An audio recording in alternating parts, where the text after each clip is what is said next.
Hi, Heather. Hi, audience. Hi, Mike. Hey, everyone. How are you guys? How are you doing, Mike? I'm good. And yourself? Doing good. What's new with you? Oh, let's see. So the last live stream was, looks like it was on Halloween, October 31st.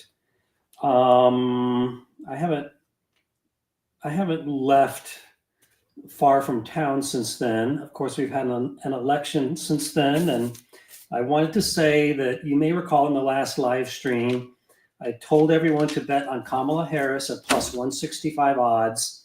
Clearly, you can see that that bet would have lost. Had it won, I would be bragging about it. So I'm going to take my lumps. I was wrong. Hope nobody bet too much money on that. I lost quite a bit if it makes you feel any better.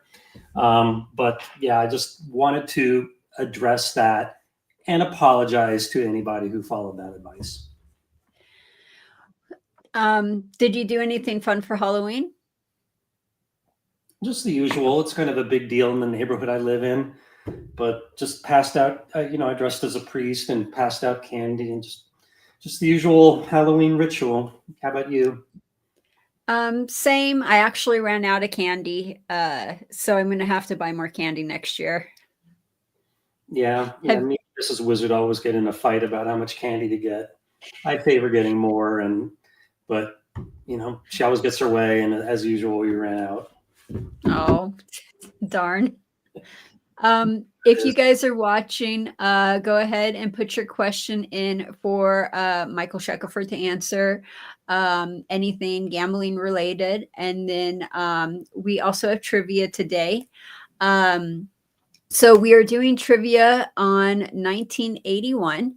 And the reason why is because it's my birthday. That was the year I was born.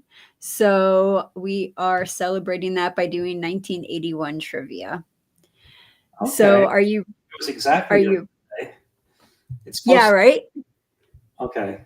I don't want to say the actual date out in public if you don't want me to. Oh, it's okay. It's this Saturday. Okay. Yeah, 1981. I turned 16 that year, so I remember it well. I think we all remember stuff from the age about 15 to 25 pretty well. Yeah, definitely.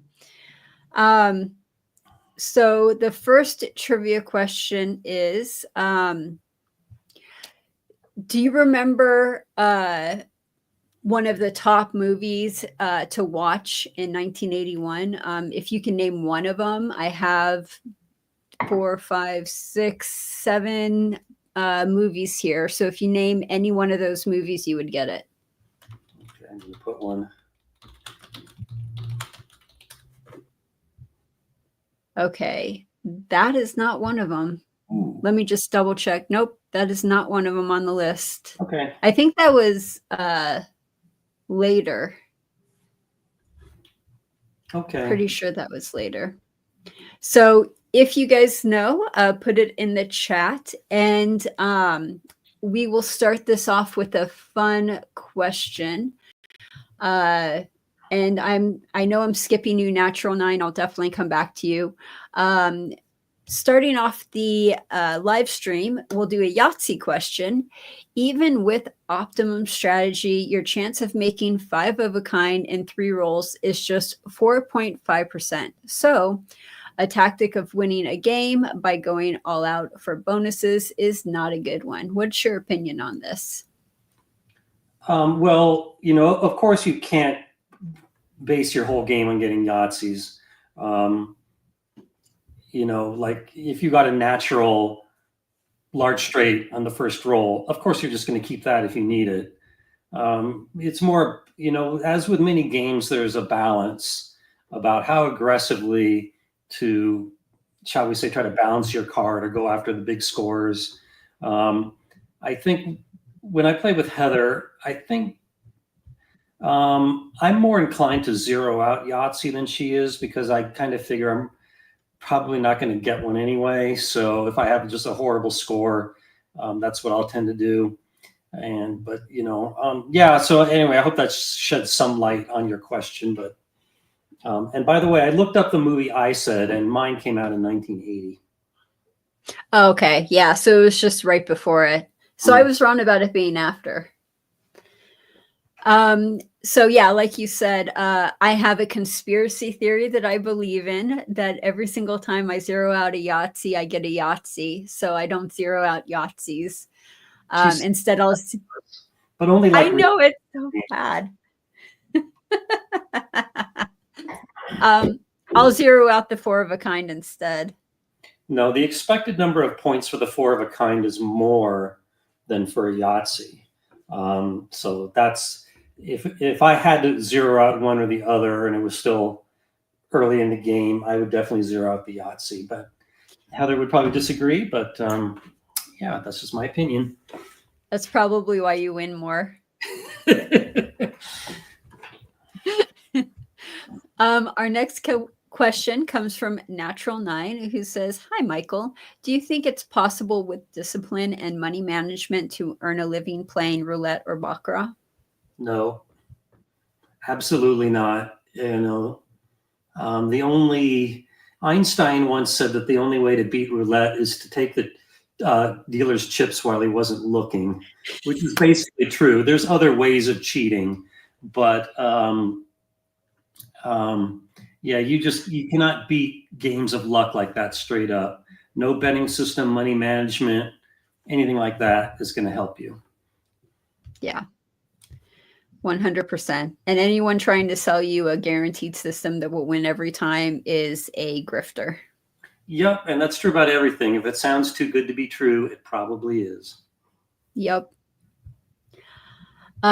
Technic says, "It seems as if the betting markets did a better job of predicting the outcome of the presidential election than the polls did. What are your thoughts? Do you agree with this?" Well, the betting market was really weird this time because you could easily arbitrage it with sites like Predictit versus sports books. For example, leading up the days before the election, you could get plus money on both sides. Unfortunately, being in Nevada, I can't easily get bets down at the offshore markets like Bovada or Pinnacle. So yeah, and a lot of people who had access to those markets maybe couldn't get into InTrade. I don't know. So it really depends on which is the betting market that you're talking about. Yeah, another thing I was wrong about is I thought it would be a really close election, and it wasn't. We all know what happened. And yeah, frankly, it's a bit of a sore subject with me, but I will admit when I'm wrong, when I'm wrong, and I was wrong in my predictions. So there you have it. I'm getting sick of talking about it. Okay. So we'll do the answer to the trivia question. We had 2 people answer. One person said, "Was it the first Terminator?" And another said Beverly Hills Cop, the first one. I don't see any other answers, so we'll just go with those, and both of those are incorrect. The movies that were popular in 1981 were Raiders of the Lost Ark, On Golden Pond, Superman 2, The Cannonball Run, Time Bandits, Arthur, An American Werewolf in London, and Clash of the Titans. Okay, I've seen most of those. Yeah, the Terminator came out, I remember, my sophomore year in college, so that would have been 84 or 85. And by the way, I said The Empire Strikes Back, but I was off by a year. That came out in 1980. That was really close. Yeah. There's another thing I wanted to say is last time I gave an answer that I would like to take back is somebody, like I was saying how you should be well funded if you're going to go out vulturing slots. And I said it would be like a terrible thing if you ran out of money chasing like a bonus at a high level. And let's say you run out of money and you just have to leave the game even closer to hitting that bonus. And I think I may have given the impression that if you are not sufficiently funded to hit that bonus, then you shouldn't try at all. But frankly, I was wrong. If it's a positive game, if it's a positive bet, it's a positive bet, and you should take any positive bet that you can. You still absolutely should be properly funded to play until you hit the bonus. But if you're not, and like I said, if it's a positive bet on the very first spin, go ahead and do it anyway. If you're okay with the possibility that you're just going to feed whatever money you have into it, don't hit it and walk away with it even being closer to a bonus, which, like I said, would be heartbreaking. But you have to, decide for yourself if it's worth the aggravation for you to try for it in that situation. So there you go. Mathematically speaking, you should take any positive bet that you can. Sounds good. Our next trivia question is, what was the price of a Rubik's Cube in 1981? Oh, well, I certainly bought a lot of them during that era.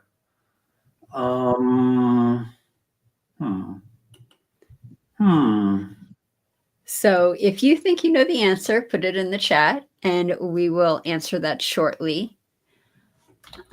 Let's see what our next question is going to be. Okay, I put in my answer. You are too high. Okay. It was lower than that. I thought so. Then well, I won't talk about it until we reveal the answers. I don't want to bias. Okay. Sounds good. Our next question comes from 4King Bees, who says, Mike, what is your most interesting casino story that's related to AP? I always lament that I don't have really good AP stories.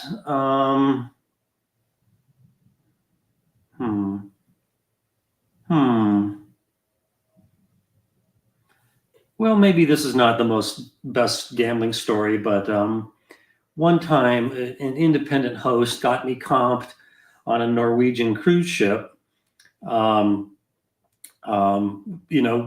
just based on my history of playing here in Las Vegas. So I accept a 1-week cruise, and it was all comped, and so the very first night I go into the casino, and I was pretty aggressively counting cards, and I had a whole table to myself, and what can I say? I just did, and I felt that the dealer knew what I was doing, but he was trying to keep a straight face about it, maybe try to distract me. So anyway, I played for about a couple hours and without incident.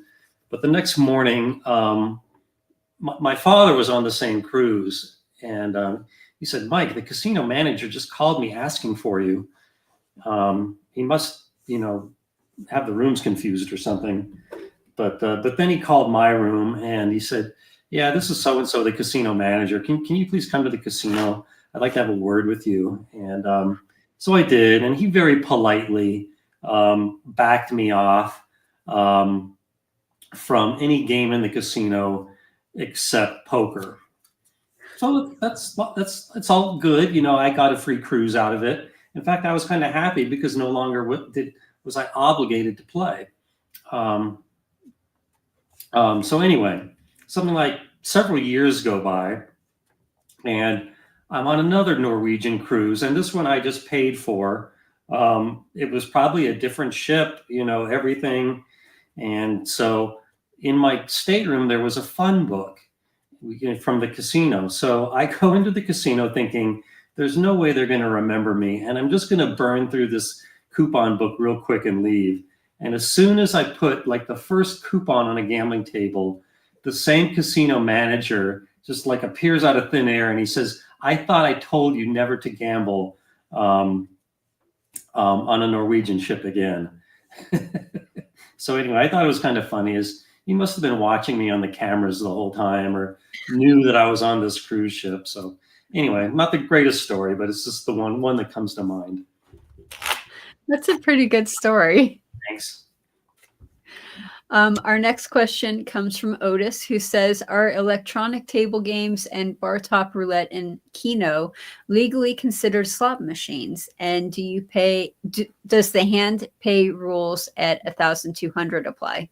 That's a good question. I do believe that they count legally as slot machines because basically it's a video device and it plugs in. And so, yeah, so there's different rules about what triggers a W2G form. In slot machines, it's basically a $1,200 win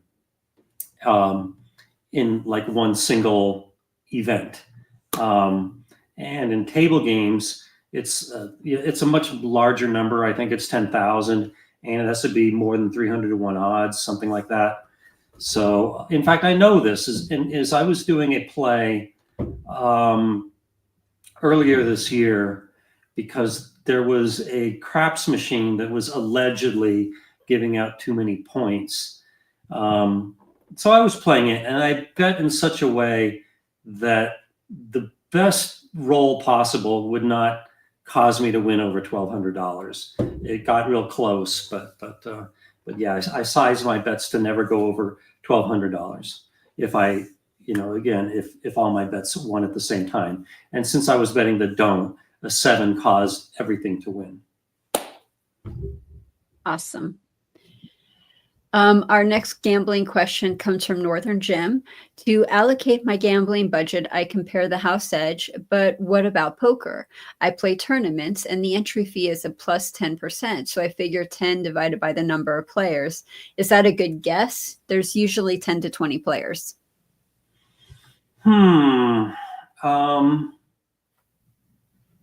So the way I would look at it is, are you basically 10% better than the average player?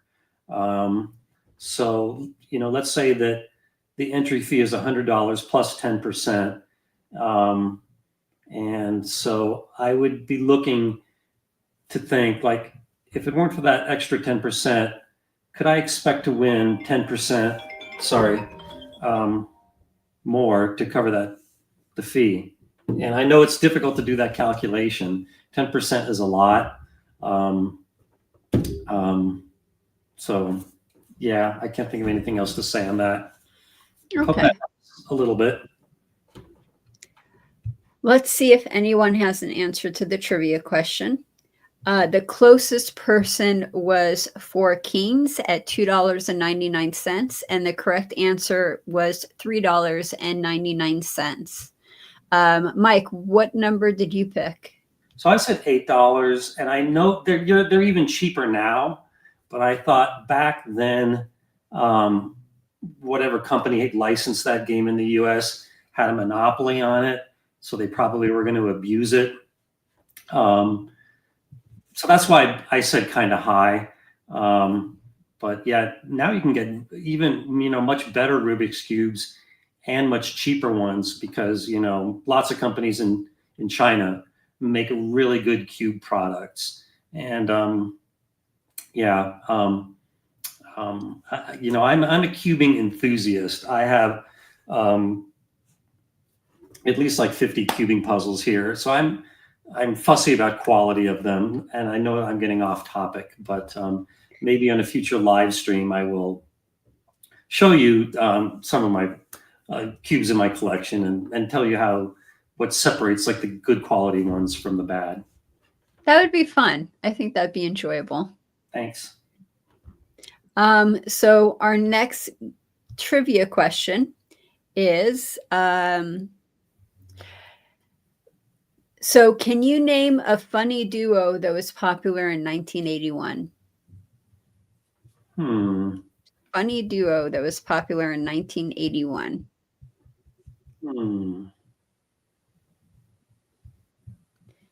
So if you know the answer to that, put that in the chat. While we are waiting for you guys to do that, we'll answer more trivia questions. 4 Kings said 1981. Why not 1991?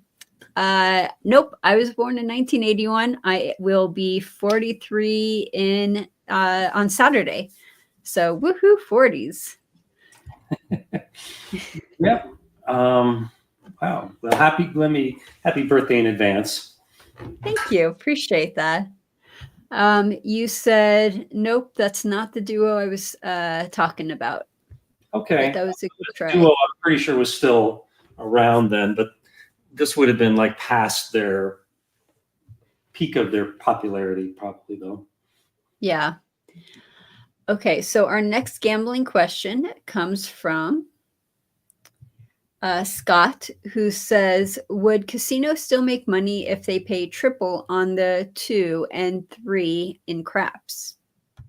That's a good question. And there's a casino in New Mexico that pays 2-to-1 when you buy the 4 or the 10 with no commission.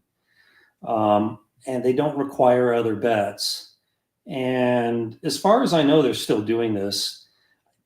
To be honest, I don't remember the name of the casino off the top of my head, but I bet they still would make money because players would be betting on other things. You know, a related question I get is, let's say that every game had zero house advantage. A lot of people incorrectly think that the casinos would still make money because players would run out of money, but where the casino has a much bigger bankroll and can sustain the ups and downs better. But that's just the faulty logic. You know, if there were no house edge, you know, some players would just run up huge wins, and I can show you mathematically that it would just be like a big pot of zero house edge bets, and it would all average out to about zero. So that's my answer to that one. Okay. And then changing the rules of the game usually lowers or raises the house edge. So with a field on craps, for example, some casinos pay double for 2 and 12, and some pay triple for 3 and 12. And then I think it goes from a 2-ish% if they pay double, and then to 5-ish% if they pay triple. It's 2.78 if they both pay 2, and 5.56 if one pays 2 and one pays. No, I had that opposite. It's 5.56 if they both pay 2, and 2.78 if one or the other pays 3. Yeah, I didn't know that. I knew it was like around there. I couldn't remember the exact numbers. Yep, it's 1/36 and 1/18. Our next question comes from Technics, who says, before any cards are dealt at a blackjack table, what is the percentage of chance that you would have if you win if you don't use the blackjack basic strategy compared to when using perfect basic strategy? Well, you know, it really depends on how badly you play if you don't use basic strategy. Studies have shown that the average player in blackjack plays at about a 2% house advantage. So if we assume that to be true, then the longer that player plays, the greater the chances are that he's going to lose. And, you know, so a related question might be, is if you had a recreational player that was playing against a house advantage, and his goal is to win a certain amount of money, what should he do? He should absolutely bet extremely aggressively until he hits that target or busts out. You know, for example, if he comes in with 1,000 and he wants to get to 4,000, a way to do that, a simple way to do that, might be to parlay, bet everything on the player in Baccarat, and if that wins, parlay it to a $2,000 bet, and if that wins, you've hit your $4,000. So if you're playing at a house advantage, the more you play, the more that house advantage is going to grind you down, and the more you're going to lose. Yes. Our next gambling question comes from Rhyme Time, who says, do you think there is any legitimacy in claims that casinos rig blackjack with automatic shufflers? No. Thank you in advance. Yes. Short answer, no. I know I've heard that a lot of times. basically it's just you're shuffling 8 decks constantly over and over again, right? So why would it change the house edge? Well, some people claim that there's computer chips that read the cards and deliberately somehow steer the good cards to the dealer. But I just don't believe it. I've never seen any evidence to it, and furthermore, the casinos don't need to do that because the odds are in their favor anyway. Well, as with every good conspiracy theory, there's a particle of truth in all of them. And the particle of truth in that is, yeah, they do count the cards, but they're just counting to make sure there are 50 Duke 2 cards there. And if there aren't the exact number of cards there should be, a red light goes off, and then the floor supervisor has to come and, change out the cards. Yeah, that's true. And not only that, but some shufflers do know the cards with an optical reader. And I have seen this, like it might tell the dealer how to set their hand in Pai Gow poker because basically the shuffler knows the cards and somebody programmed into it the house way. So it just tells the dealer, set your hand like this. The dealer doesn't even have to think about it. Yeah. So it kind of makes sense why people are getting those ideas, even though they're not founded. They're not truth. They're just conspiracy theories. Okay, well, I think we've beaten that one to death. Okay, should we do the answer to the trivia question? Yes. Okay. A lot of you guys had good answers. Mork and Mindy, I think, is my favorite one. It was too early for Beavis and Butthead. That's true. And I don't see any other answers. So the correct answer to that was Cheech Chong. Cheech and Chong. Sorry, Cheech and Chong. Or Cheech. My mistake. To be honest, I wasn't crazy about the question because there's always lots of different comedy duos. And I said the Smothers Brothers, which I'm quite sure were still performing then. But at that time, they would have been around for decades. So, but speaking of Cheech and Chong, Cheech Marin was once on Celebrity Jeopardy, and he was darn good. I forgot who he played against, some politician, and he mopped the floor with him. So, completely the opposite of his Cheech character in the Cheech and Chong movies. Very smart. I love that. This next one you're going to like, Mike. Perfect for you. Can you name one of the top 10 baby names for 1981? Oh, sure. I could probably name lots of them. I know, right? Well, I'll just name the number one boy and number one girl name, in my opinion. That's awesome. And for anyone who doesn't know, Michael Shackelford, sorry, let me do the right way. Michael Shackelford was the one who came up with the list of top baby names that people, the whole craze, the whole trend that was going on. You could kind of say it went viral in the 90s, right? No, it went viral after I did it. So the first year I did it for were the baby name popularity in 1996. And before that, there was no nationwide source for baby name popularity. The state of Nebraska published lists, but it was just it didn't get widely disseminated. So, but you didn't see baby name popularity lists until I started that whole trend. Which, by the way, you got both the man and the woman's name correct on the baby's list. Yeah, but if anyone should know, it should be me. While we're waiting for you guys to put the answer to that trivia question in there, our next question comes from Otis, who says, on the hedgehog crap strategy, was the final analysis that maintaining an equal number of do's and don'ts versus always alternating had little effect on volatility? I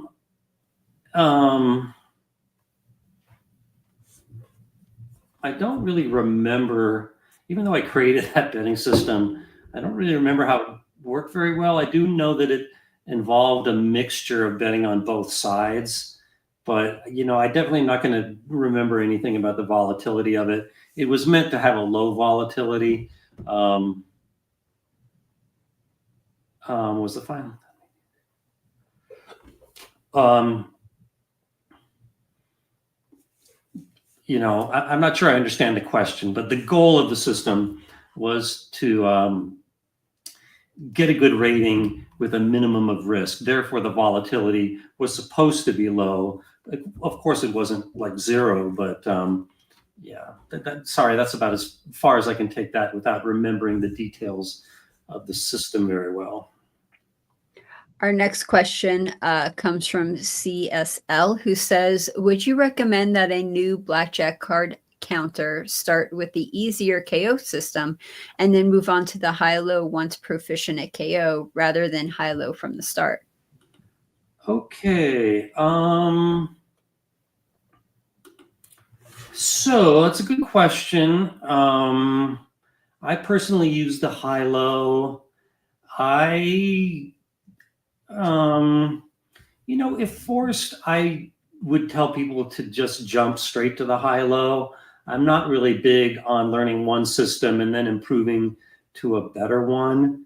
Now, if it was somebody to me who I thought was kind of lazy, then I might recommend the knockout.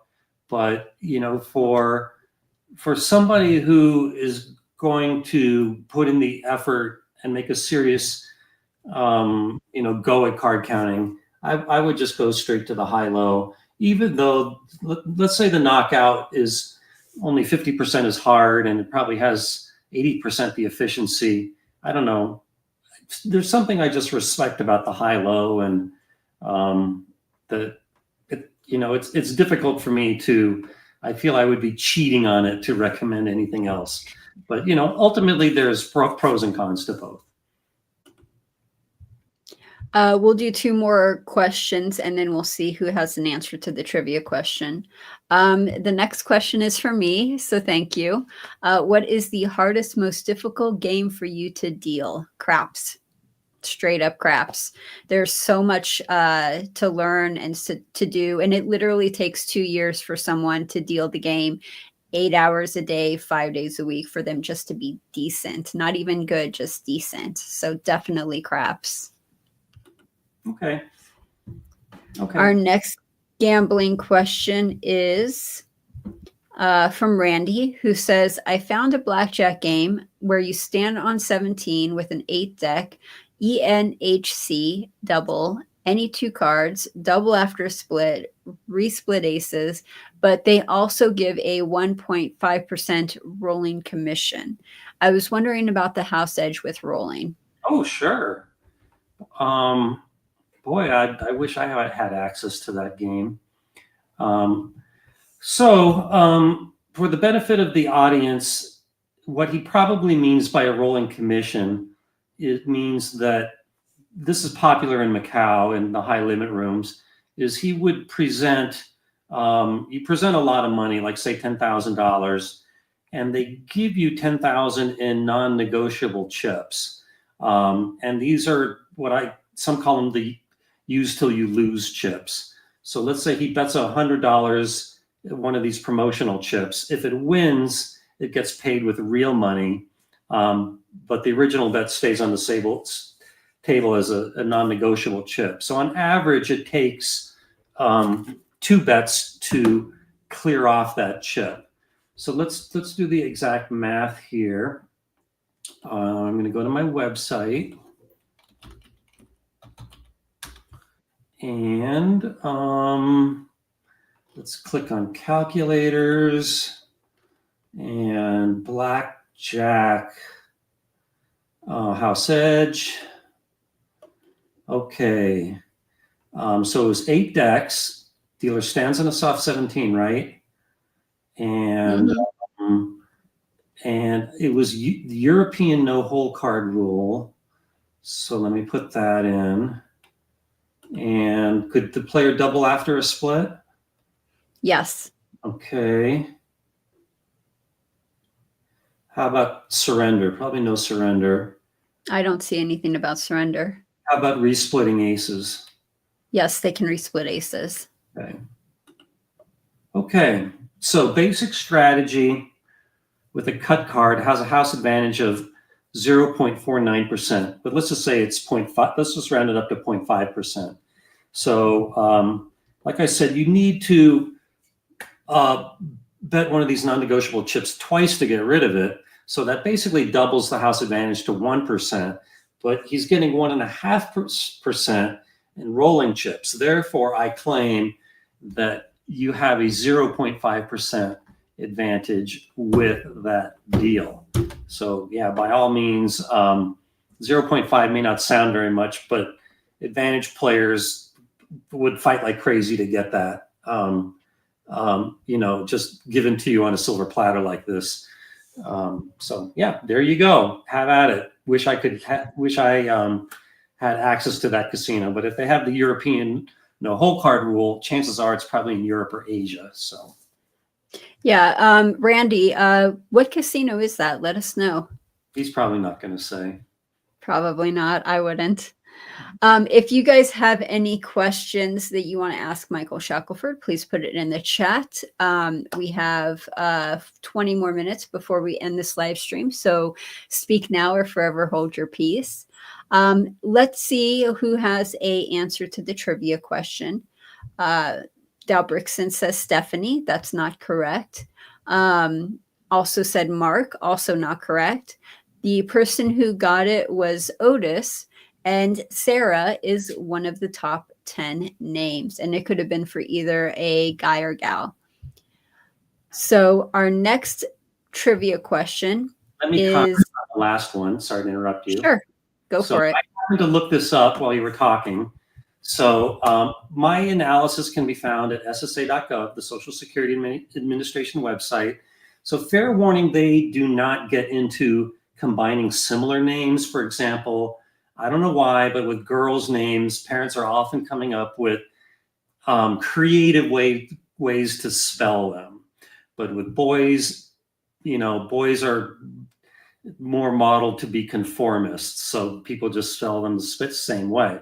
So, and when I started doing this, Caitlin was a real popular name. And people spelled Caitlin all kinds of ways, with a C, with a K, was there a Y or an I? And it went on and on, all the various ways you could spell Caitlin. So if you combined all these Caitlins together, it became number one, but we just didn't combine. Some other websites did. So the following are the top 10 of both genders in 1981, again, treating every spelling as a unique name. So I'll start with the boy names, starting with number one and going down.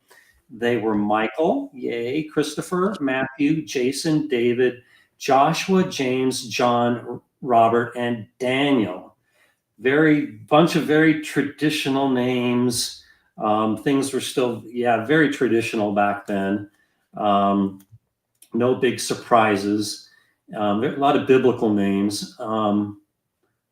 Very biblical names. And with the females, again, starting with number one, it's Jennifer, as I predicted, Jessica, Amanda, Sarah, Melissa, Amy, Nicole, Stephanie, Elizabeth, and Heather.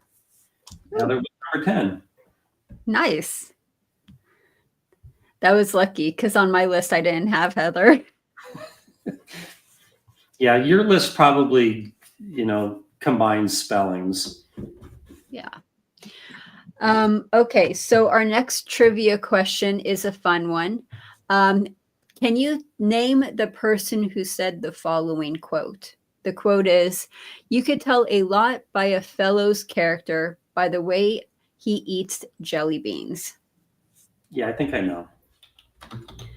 So if you know that, put that in the chat. Also, if you have any gambling questions for Michael Shackelford, please put that in the chat as well. And you are correct, Mike. That is right. Okay, so our next gambling question comes from Stephen, who says, "Do you think there is any real AP possible by attempting to learn the RNG in an auto shuffler, since there is no true randomness in a computer RNG? No. I seem to give this rant every live stream, but for all intents and purposes, random number generators are true. They can give a random number that no computer or human being could find any flaw with. They're extremely good these days, and that includes the ones that are used by slot machines and electronic gaming devices. So there's absolutely no advantage play in trying to figure out the patterns in the random number generator. There used to be with internet casinos in the very, very, very early days, before random number generators were not so good.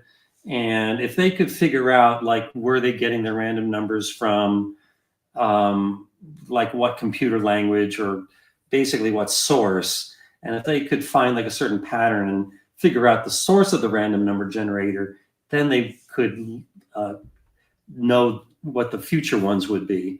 But the casinos are way too smart for that now.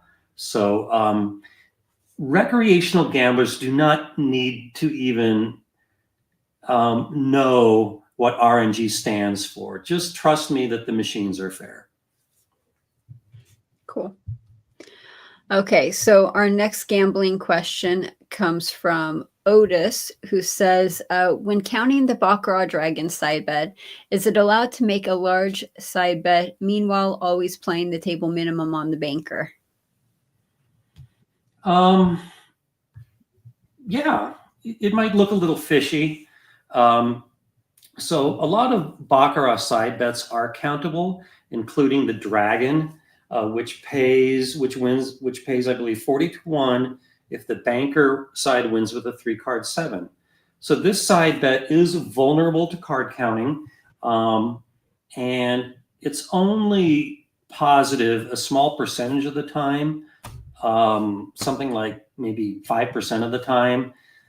So correct strategy in that situation would be to only bet it when it's positive, and then bet it as much as you can, because this bet usually has a low limit. However, it looks fishy if you're just going to sit there and only bet on a side bet one every 40 times. So it's good to also bet the player and banker sometimes for the sake of cover. So the way I might phrase your question is something like, let's say that the table minimum is 25 on the player and banker, and I can bet up to 100 on the Dragon. Would I have an advantage if I always bet the banker and only the Dragon when it was positive? My answer to that would be, it would be close. What I would recommend in that situation is don't make a bet every time. I would just bet the banker maybe 20% of the time. And then, but when it is positive for the Dragon, also make a bet on the banker or player as well, just for the sake of cover, and do it for I know it's going to look fishy to only bet, say, 25 on the banker and 200 on the Dragon, but you kind of have to do that to have it. If you make them the same, it's really going to cut into your winnings. So yeah. So anyway, I know I didn't give a firm yes or no answer. It depends on the situation, and of course I don't remember exactly how countable the Dragon is off the top of my head. So yeah, as with any advantage play, it really comes down to a balance between maximizing your advantage and cover. The bigger the advantage, the more red flags you're going to throw off. And that's about my answer to that one. If you guys have a gambling question, please put it in the live chat. Our next gambling question is from Northern Jim, who says, I got in trouble counting side bets at Baccarat, so I stick to blackjack for now. If I'm forced to flat bet, does following deviations make it worth counting? Okay. My short answer is no. Something like 80% of the power in card counting comes from betting more when the count is good, and the other 20% is strategy deviations.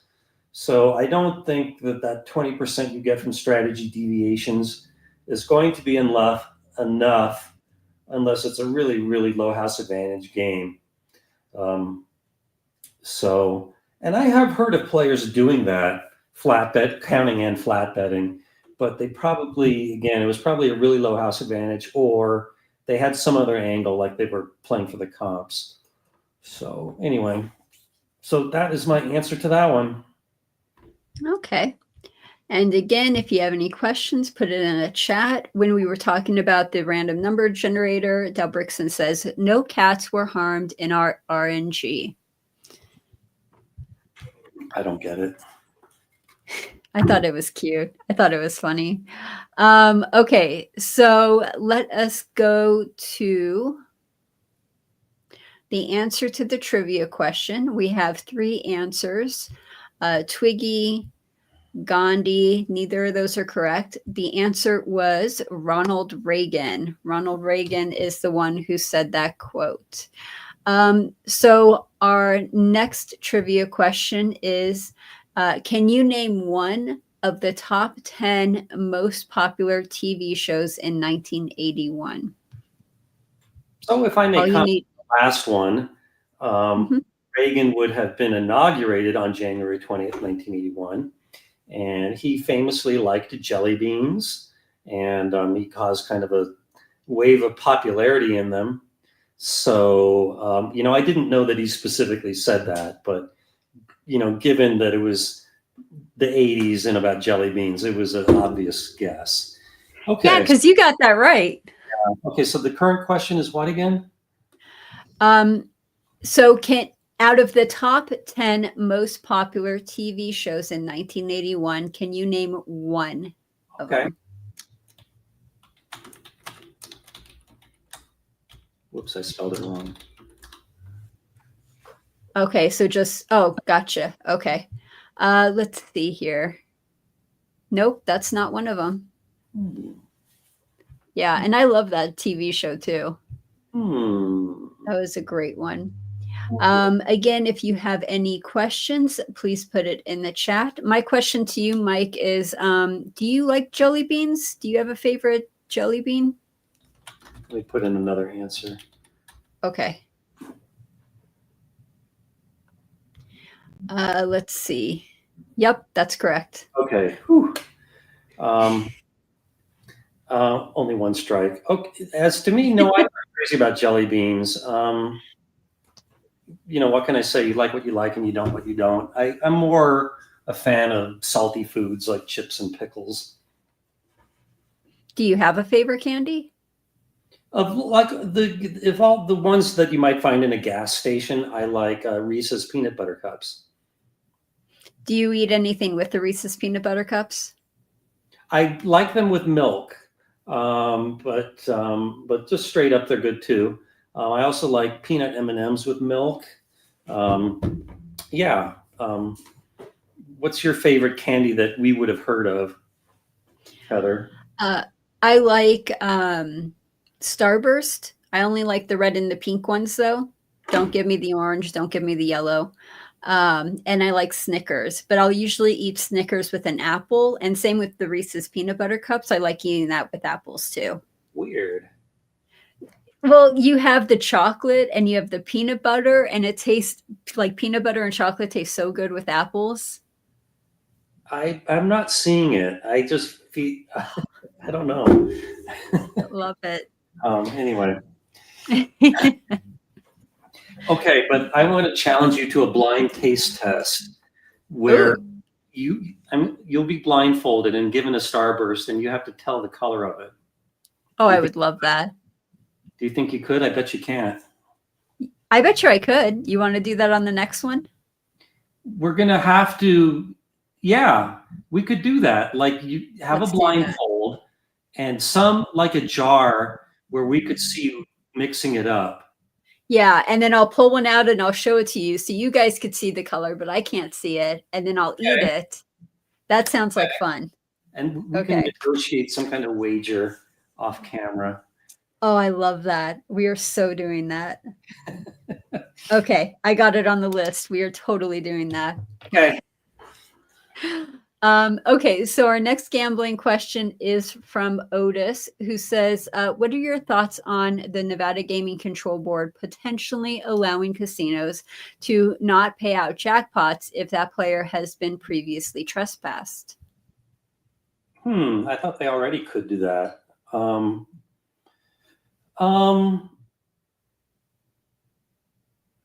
I have no problem with that. I think that for example, if somebody under 21 hits a jackpot, they're not going to get paid. And I think that in this situation, I think the jackpot should go to charity or just the government in general. But yeah, that player was trespassed, and he's not supposed to play there. And if he does and gets a jackpot, I don't think that he's deserving of that money. So, but neither is the casino entitled to keep it. That's why I think either give it to charity or just give it to the state government. That's my opinion. So would the person who won it give it to charity, or would the casino give it to charity? So no, basically the casino would is a jackpot being that, let's say a player wins $2,000 on a slot machine, so a W2G is triggered, and in that process they find out that he was trespassed, and they would say, we're not going to pay you because you were trespassed on this date for this reason, and the money is going to go to the state. And you can always fight it through the courts if you don't agree with us. But that's what we're going to do. And, again, I would have no problem with that. Awesome. Okay, so we don't have any more gambling questions. I already answered this question, Stephen, where I thought it was craps. So that is a really difficult game to deal. Otis says when you do the starburst thing, you can't smell the starburst. That's going to be really hard to taste, though. I think you can be allowed to smell them. Oh, good. Because that would be really hard if I couldn't smell it. Yeah, no, I think that's part of it. So if you guys have any questions, get them in right now. We'll do the answer to the trivia question. And I'm surprised that a lot of you guys got the answer wrong. So it wasn't Saturday Night Live. It wasn't Different Strokes. It was not Knight Rider. Was not 60 Minutes. Let me just check this next one real quick. Nope. So it was not All in the Family. And let me check. So I said Three's Company. And you were correct. That was one of them. It wasn't the A-Team. And it looks like that's it. So the only person who got it correct was Northern Jim, and Dallas is one of them. So good job, Northern Jim. Okay, well, why don't we wrap this one up a little bit early then? Before we do that, the top 10 most popular TV shows was Dallas. Oh, 60 Minutes. I'm so sorry, whoever said 60 Minutes. You were correct. I missed that. The Jeffersons, Three's Company, Alice, The Dukes of Hazzard, Too Close for Comfort, ABC Monday Night Movie, MASH, which I thought for sure people would get MASH, and then One Day at a Time. I watched all those shows. Yeah. Dane, I'm so sorry, you were correct as well. What was I going to say? I had a comment. You watched a lot of those shows? I watched a lot of those shows. Oh yeah, about MASH. Yeah, I remember that the finale of MASH came out when I was in high school, and I was in high school in '81, but I think I was a senior the year it came out. So the finale of MASH came out in '82 or '83, and I remember that was just like the talk of the high school the next day. Like, did you like it? Did you hate it? And some people said they wept buckets, and other people um, felt it didn't meet their expectations, and blah blah blah blah blah. But yeah, I remember what a huge event that was. What TV shows are you really addicted to right now? There's nothing. Oh, I'll just say that I'm really, really, really looking forward to the next season of the Squid Game. I love the first season. The second season is coming out sometime in December, so I'm really looking forward to that. And yeah, right now I'm not really watching anything new. I probably should start. Yeah, I'm ready to pick up something new, but I'm not really sure what. A lot of people tell me to watch The Three Body Problem, and I watched the first episode and I thought it was kind of boring, and everyone says that it gets much more exciting. So maybe I should give that another chance. I have that on my need to watch list. I just haven't had a chance yet. I've been enjoying Arcane, League of Legends. So good. So good. Season 2 is out, and I'm like enjoying that a lot. Okay. Well, why don't we schedule the next live stream? Okay, I got one more gambling question for you. Okay. What is the best strategy for Baccarat? Bet the banker every time. Cool. Yep. Okay. When is the next one? How about December 5th? Okay, sounds good. So we'll do December 5th at 3 p.m. Pacific Standard Time. Yep. Awesome. All right. Well, thank you, Heather, and thank you, audience, for your participation and questions. As always, it was so fun. Thank you. Okay. See you in 3 weeks. See you next time. Okay. Bye.